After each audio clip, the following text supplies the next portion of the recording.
বাংলাদেশ ভারতের সম্পর্কের হিসাবটা দিনকে দিন একটু জটিল হচ্ছে। সেই প্রেক্ষাপট ভেসে উঠছে একটি সিদ্ধান্তে। ছবির অঙ্গনেও নেমে এসেছে তারই প্রতিফলন। জানা গেছে বাংলাদেশের শিল্পীদের বয়কটের ডাক দিলেন পশ্চিমবঙ্গের বিজেপি নেতা শ্রমিক ভট্টাচার্য।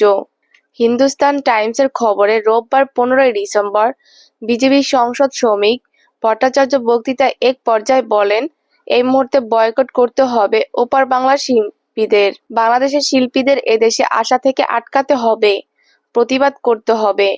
প্রসেনজিৎ চক্রবর্তী, গৌতম ঘোষরা কেন প্রতিবাদ করছে না? এটা কোনো রাজনীতি নয়, তবে বাংলাদেশের ঘটনার প্রতিবাদ আমাদের সবাইকে করতে হবে। বিজেপি নেতা শ্রমিকের বিবৃতি তুলে দেশের একটি গণমাধ্যমে আরও উল্লেখ করা হয়, কোনো ধর্মের মোড়কে বা উপাসনার পদ্ধতির মোড়কে আমরা কারো অভিনয় সত্তাকে বিচ্ছিন্ন করে দিতে চাই না, কিন্তু এ মুহূর্তে বাংলাদেশের শিল্পীদের বয়কট করতে হবে। সেখানকার যারা ইসলাম ধর্মাবলম্বী অভিনয় শিল্পী আছেন তারা বাংলার মাটিতে দাঁড়িয়ে প্রতিবাদ করুক, হিন্দু অত্যাচারের বিরুদ্ধে কথা বলুক, তারপর তাদের শুটিংয়ে নামান।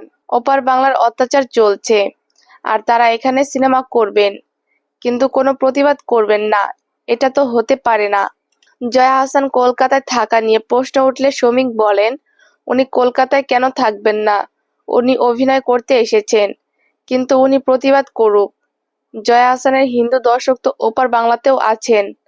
উনি জয়া আহসান না হয়ে জয়া বাদরি হলে তাহলে একটা প্রশ্ন ছিল, কিন্তু উনি জয়া আহসান, তাকে প্রতিবাদ করতে হবে।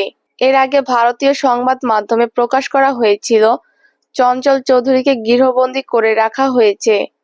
পরবর্তীতে চঞ্চল জানান খবরটি পুরোপুরি মিথ্যা। তবে শ্রমিক ভট্টাচার্য আবারও দাবি করেন চঞ্চল বাংলাদেশে গৃহবন্দী। চঞ্চল চৌধুরী প্রসঙ্গ তুলে শ্রমিক বলেন, চঞ্চল চৌধুরী বিখ্যাত নাম, এখন তিনি গৃহবন্দী। বাংলাদেশের অন্যান্য নায়ক নায়িকাদের নাম বলে আমি আর তাদের ব্যস্ত করতে চাই না। যারা এদিকে আশ্রয় নিয়ে আছে তারা ভালো থাকুক, সুস্থ থাকুক।